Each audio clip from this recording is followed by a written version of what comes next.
Responsibility, आप ऐसे पल्ला नहीं झाड़ सकते हैं कि नहीं समझ में आया, आप उसको उस लेवल पे ले जाके समझाइए। और ये धीरे धीरे एक्सपीरियंस से आ जाता है। जब हम लोग भी शुरू में पढ़ाते थे ना, तो एक आइडिया लगता था कि एक फ्लो में पढ़ा देते थे, लेकिन अभी आइडिया है कि हाँ यहाँ तक हमको जाना है, यहाँ ये पक्का फंसेगा, तो इसलिए उसको हंसा खिला के वहां तक में निकाल देते हैं। तो आप टीचर को बड़ा जिम्मेदार व्यक्ति मानना चाहते हैं कि भाई टीचर की जिम्मेदारी है। उसके साथ एक और चीज कहते हैं, टीचर की बहुत सारी जिम्मेदारी है।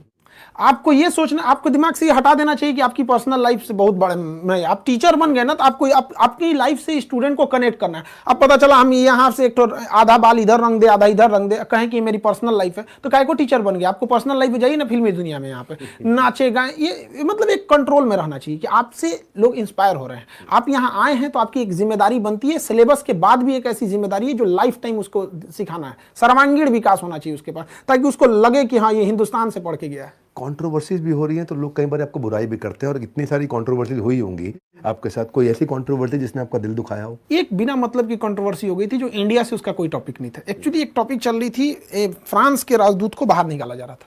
तो अक्सर देखते होंगे इंटरनेशनल रिलेशन चूंकि करंट अफेयर में जरूरी होता है, तो टॉपिक था कंप्लीटली डेडिकेटेड था पाकिस्तान और फ्रांस से, उसको इंडिया से कोई मतलब ही नहीं था। तो हम जो भी चीज़ें बता रहे थे पाकिस्तान का बता रहे थे।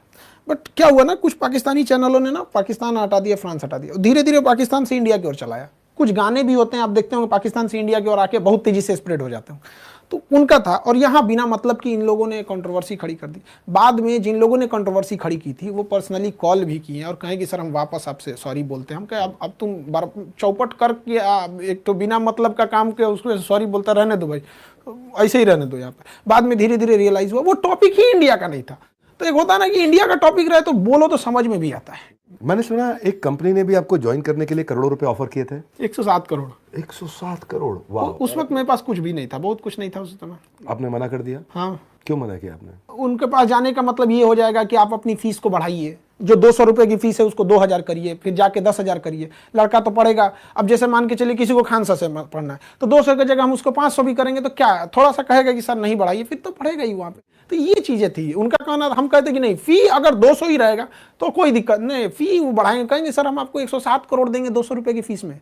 हम कह नहीं चाहिए। तो चला तो आप एडटेक फर्म ही रहे हैं, टेक्नोलॉजी बेस्ड एजुकेशन दे रहे हैं, 42 लाख बच्चे आपसे पढ़ रहे हैं, 200-250 रुपये आप 180 रुपया कुछ ले रहे हैं उनसे।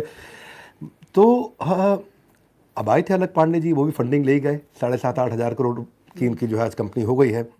तो खान सर फंडिंग लेंगे नहीं लेंगे? एक्चुअली क्या है कि जब हम लोग यूपीएससी वाले सेगमेंट में जा रहे हैं ना, तो वहाँ बच्चों को हमको एकदम प्राइम फैसिलिटीज़ देनी है, मतलब वो चीज़ जो उसके पास नहीं है, ऐसा फील देना है ना कि वो आने के बाद वो उसको लग गया कि अब मेरा तो भाई हो गया वहाँ पे। तो वहाँ पे अगर इस टाइप का अगर कुछ लगेगा तो आदमी आगे सोचेगा, क्योंकि लड़कों को इंफ्रास्ट्रक्चर, गांव के लड़कों को ना हमको वो फील देना है ना कि उसको इंफ्रास्ट्रक्चर उसको लग जाए कि ये चीज़ इसके सिवा कहीं नहीं मिल सकती थी।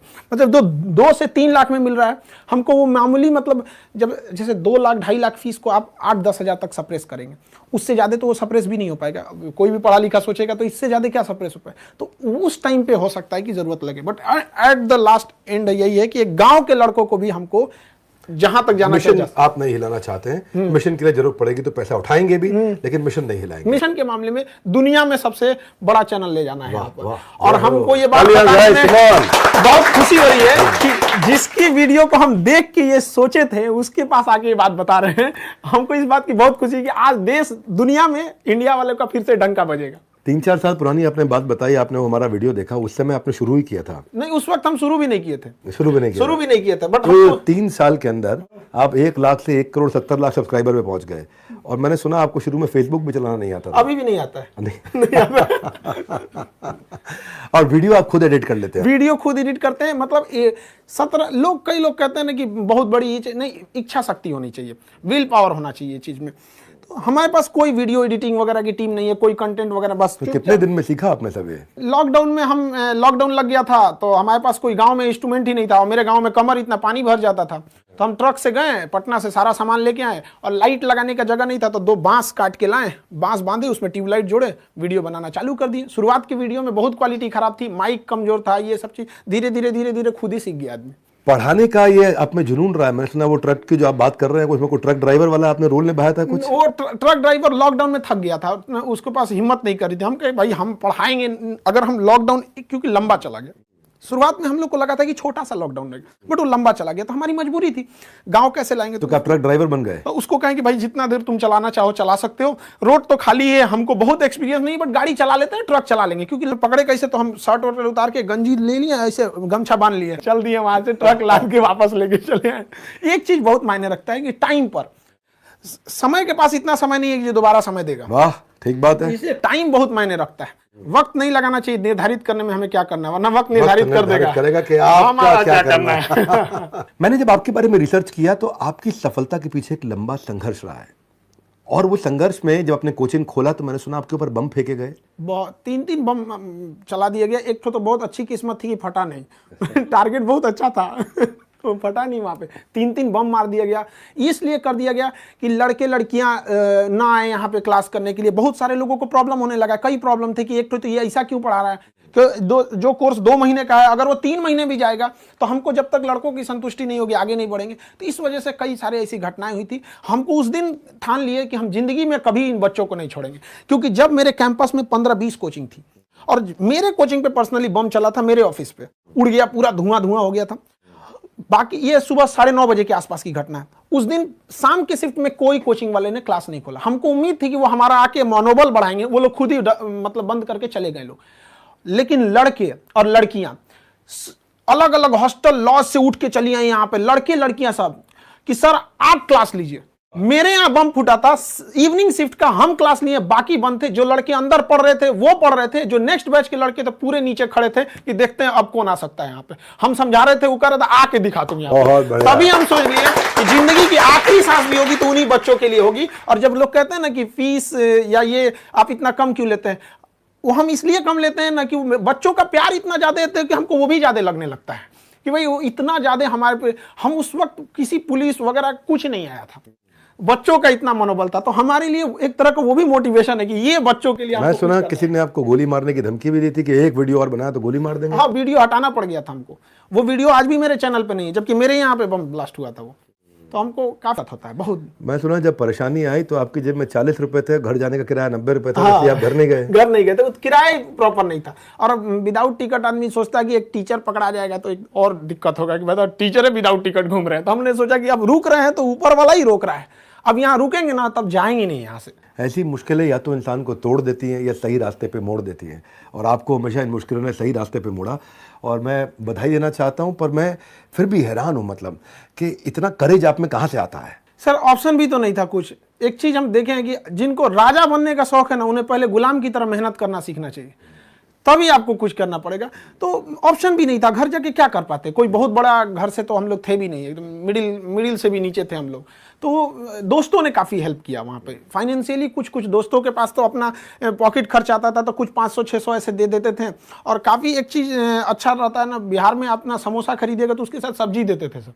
तो काफ़ी अच्छा रहता है कि आपने चावल बना लिया, उसी को खा लिया। पैसे नहीं थे कोई बात नहीं, बट हमको बच्चों का हिम्मत देखना था कि हम इनको छोड़ के कैसे चले जाएंगे। और वो लड़कों का यही कहना था कि सर आप नहीं पढ़ाते तो कोई दिक्कत नहीं था, जो लत लग गई ना अब नहीं छूटेगा यहाँ पे। हम कहे अब तो पढ़ाना ही पड़ेगा यहाँ पे। बहुत जबरदस्त। ये सबने सुना भैया, हंसते हंसते कट जाए रास्ते, सुना है सबने? हंसते हंसते कट जाए रास्ते। बच्चे लेके जाते हैं छोटे छोटे बस्ते, हंसते हंसते कट जाए रास्ते, लेकिन हंसते हंसते रट जाए बस्ते। आपने बच्चों के बस्ते को पूरा उनको रटा दिया, और इतना हंसा हंसा कि आपके पढ़ाने का अंदाज थोड़ा निराला है। ये तो हमने सुना है भैया कि स्टाइल और स्वैग बिल्कुल देसी, क्लैरिटी ऐसी कर दे सबको क्रेजी। तो ये जो है, एक मैंने सुना आप लैला मजनू की स्टोरी खूब सुनाते हैं।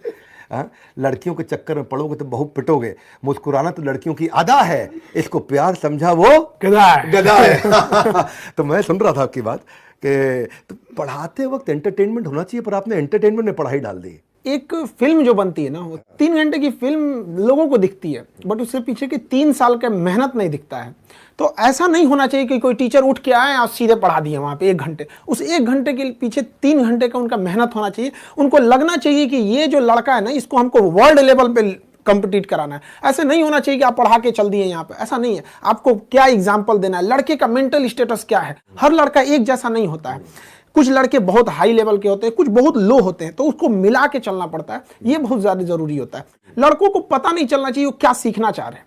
जब वो सीख जाए ना तब पता चले और ये यही सीखना था। तो काफी हमको इसमें बहुत इंटरेस्ट लगता है। हम लड़कों को पहले तो मेरा एक ही टारगेट रहता है कि लड़कों को ये ना पता चले उसको सीखना क्या, जब सीख जाता है ना तो अब कहता है सर केमिस्ट्री का ट्रिपल बॉन्ड देख रहा है ना कितना इजी था। Very good, very good. Khan sir, आपने बताया कि भाई मूवी बनने में 3 घंटे का 3 साल लग जाता है। अब 3 घंटे का मूवी बनने में 3 साल लगता है, उसमें इतना विजुअलाइजेशन, इतना तैयारी होता है, तो खान सर को जब 1 घंटे का क्लास लेना होता है तो उसके पीछे क्या प्रिपरेशन होता है और कैसे प्रिपेयर करते हैं? क्योंकि आपके कंटेंट में तड़ सुपर फास्ट एक्सप्रेस और इतनी स्पीड से आप बोलते जाते हैं और इतना कंटेंट इतना जाता है, आपका वर्ड पर मिनट। मैं सोचता हूँ मैं तेज बोलता था, आपसे मिलने के बाद हमको लगा भाई कुछ सीखना पड़ेगा करके। तो ये क्या तैयारी करके रखते हैं कि ऐसा निकलता है आपके यहाँ से, जैसे मतलब कभी आदमी भागता हो तो उसके शरीर से पसीना निकलता है, आप और हम लोग भागते तो कंटेंट निकलता है। तो वो तैयारी क्या करते हैं, प्रिपरेशन, चुटकुला कैसे डालते हैं? चुटकुला पहले सोच के आते हैं, वही ऑन द स्पॉट प्लान करते हैं? हम लोग जब स्टूडेंट लाइफ में थे ना तो हम लोग पढ़ने में एकदम बेवकूफ़ थे। मतलब 40 लड़कों के स्टूडेंट में 37 रैंकिंग आती थी। अब बहुत हालत ख़राब था, कभी कभी ऐसा लगा कि मतलब अब हम लोग के बस का पढ़ाई नहीं है। तो एक चीज़ हमको समझ में नहीं आया था, साइंस या कुछ चीज़ें ऐसी थी जिसको समझ में नहीं आ रहा था। तो मेरे एक दोस्त हमको बताया, पूरा बेहतरीन समझ में आ गया। तब समझ में आया कि मेरी गलती नहीं, पढ़ाने वाले लोग को लगा कि उनके बराबर हमको भी नॉलेज है। तब हमको ये रियलाइज हुआ कि हमारा काम पढ़ाने से ज़्यादा समझाने पे होना चाहिए। लड़का को क्या समझ में आ रहा है वहाँ पे, उसका लेवल क्या चीज़ है। तो शुरुआत में काफ़ी मेहनत हुआ था कि कभी 2-3 लड़कों को समझाते थे कि तुम समझा कि नहीं समझा। हम खास करके उस फील्ड के इंसान को समझाते थे जिसको कोई लेना देना नहीं। अब जैसे क्वांटम फिजिक्स पढ़ाना है तो किसी नॉर्मल इंसान को लो जिसको फिजिक्स से कोई लेना देना नहीं, हल्का भी इंटरेस्ट आ रहा है, मतलब थोड़ा ठीक ठाक जा रहे हैं आप। तो कोशिश यही रहती है कि पढ़ाई उस इंसान को भी पढ़ा दिया जाए जो 20 साल पहले पढ़ाई छोड़ चुका है और उसके अंदर ललक जग जाए कि हमने क्यों छोड़ा था। मेरा प्रश्न ये भी है साथ में, अप्रोच और मानसिकता के अलावा आपकी, मैं ये भी जानना चाहता हूँ कंटेंट कैसे बनाते हो आप? कंटेंट धीरे धीरे एक इकट्ठा होता है। अचानक कोई सोचेगा विवेक बिंद्रा बन जाए, कहां से होगा? आपके पास ये कंटेंट एक दिन में तो आया नहीं यहाँ पर। ये तो धीरे धीरे ना एक बिल्टअप होते रहता है। स्कूलिंग लाइफ में थे, फिर कॉलेज लाइफ में थे, हमको लगा कि नहीं ये टीचर इस चीज को ऐसे नहीं ऐसे समझाते तो और अच्छा से समझ में आता। तो कई बार ऐसा होता है क्लास खत्म होने के बाद ना लड़के को जब लगता था कि थोड़ा सा फंस गया है तो वो ना एकदम टेंशन फ्री हो जाता, अरे हमको कोई दिक्कत नहीं, क्लास के बाद हम खान से पूछ लेंगे।